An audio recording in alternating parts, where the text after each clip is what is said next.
Well, today I'm going to share with you my personal experience dealing with mold. Yeah, that's right. I had mold in my house. My entire family had a tragic situation that we had to deal with.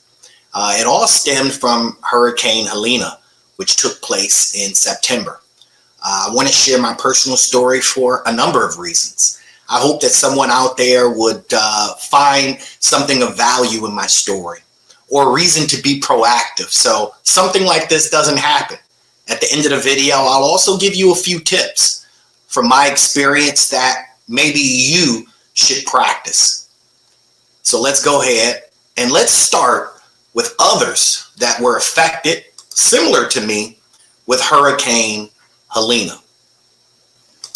Mold growth in homes after we saw flooding across our region during both Hurricanes Helene and Milton. It is just now another issue so many people are now dealing with. It is tough, but if you don't take care of it quickly, it could be detrimental to your health. ABC Action News reporter Kenny McCormick is looking into your concerns and shares how to test and treat mold growth in your home. I've toured countless flooded homes in the past month, and day after day, I continue to hear your concerns about mold growth. So I went out with an inspector to actually test mold in one flooded home and learn what you need to look out for. Whether it was storm surge from Hurricane Helene or freshwater flooding from Hurricane Milton, homes across our region filled with water. Now the recovery process is well underway as people work to rebuild and fix up their flooded homes. Part of that process is getting rid of mold. We've been seeing a lot of wet floors, a lot of wet sheetrock, a lot of bad odors. Mold has already started to grow. It will start growing in 48 hours. Joseph Margarita with Tampa Bay Mold Testing has been booked solid for the last several weeks. I went out with him to test one house in St. Petersburg for mold. This is 20. This isn't going to be dry. He says 75% of the homes he's tested since Helene have come back positive. This can be really detrimental for your health, especially if it's not taken care of quickly. It's an issue many people are concerned about. People like James Wall. While they're waiting, the mold has got to be coming. Wall lives in the Harborview Mobile Manor in Newport Richey. Like so many others, his home flooded during Milton. Right now, he's still living there. I've got family members yelling at me that it's, I got to get out of here. I did see a little bit on my recliner in there, so I sprayed everything with ammonia. Meanwhile, Margarita says if mold is on absorbent materials like carpet, drywall, or furniture like Wall's recliner, throw it away. But if it's on a hard surface, you can scrub it off with detergent and water. Margarita says it's crucial to get rid of this immediately so it doesn't continue to grow and turn into a more dangerous type of mold. You can also hire someone to test your home and professionally remove the mold. If you are renting, mold remediation is ultimately the landlord's responsibility. I spoke to Stephen Hatchie. He's a local real estate attorney. He tells me that's dependent on the severity of the mold, but if your home is no longer livable, you do have the right to terminate the lease. One, I would recommend the tenant hiring a licensed, mold remediator or mold inspector so they can get reports and to verify the fact it is mold. He says to send those reports to the landlord. And for severe mold, it's the landlord's responsibility to get it taken care of. We have more information and free mold testing resources on abcactionnews.com.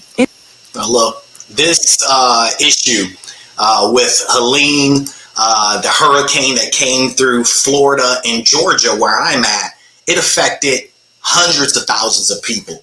And for me, someone who's been in real estate for many years, I never thought that it would affect me. But here I am. I was affected. This was our beautiful house in Grayson, Georgia, off Bristol Farms, sitting on 2 acres, 5 bedrooms, 3 levels, deck, patio, backyard. The front yard was huge, as you can see. I loved it. Long driveway, especially when you have company to have a place to park, This is the backyard, and we're going to take a look into the inside. All of this was ruined. This room here was my stepdaughter's room. There was carpet here. All of that was pulled up. You can see my wife sitting outside while I video. There was so much mold here that she started to have breathing problems. So she didn't want to go in, and I don't blame her. This was the room. All this carpet was pulled up. This was the rec room. You can see the pool table, the dartboard. I mean, this was a great basement. Downstairs couch was ruined. And the other thing about it, we just moved here. Just moved into this place and was here for 3 weeks. Went on my honeymoon, came back from my honeymoon, and that Friday was Helene, and we had damage. The landlord here contracted a handyman to come in and try to do some of the damage. There was 1.5 inches of water on this entire floor. They did nothing to this basement until 5 weeks later. As you know, mold starts in 48 hours. We not only had to turn off the AC unit so we weren't breathing mold downstairs, we had to ask them to close up the vents. That's why you see the tape there. This was poorly handled by the landlord. He could have solved this issue for a couple $100. Now he's going to spend $30,000 to fix it. Hope you enjoyed the clip of the house. Beautiful house. We loved it. Unfortunately, due to the landlord and their lack of response, we weren't able to stay. With mold continuing to develop, it just wasn't a place for us. My tips for anyone who may be going through this current situation or wants to be proactive. Number one, read your lease. Make sure that you have a clause in your lease discussing water damage, mold, and unforeseen circumstances. Make sure that you have a clause in there because that's something that you can also revert back to. Secondly, do your due diligence on your landlord. Don't be like me. Don't rent a house from a landlord that's out the country. That may not work in your benefit when there's something that needs to be done, such as mold in a house. The furnace goes out. The roof is leaking. Something like that. Make sure that you have a landlord at least inside the country. That may help the situation as well. Also, do not hesitate to take action. Okay, reach out to the owner, get everything in writing.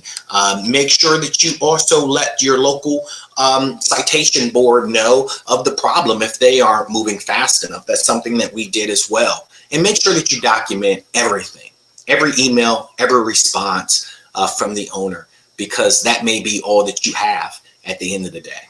Well, mold is an issue. It's going to continue to be an issue for many people. I wanted to share a little bit about my story here today. Hopefully you learned something from it or enjoyed the story. Thank you for watching. Until the next time, peace.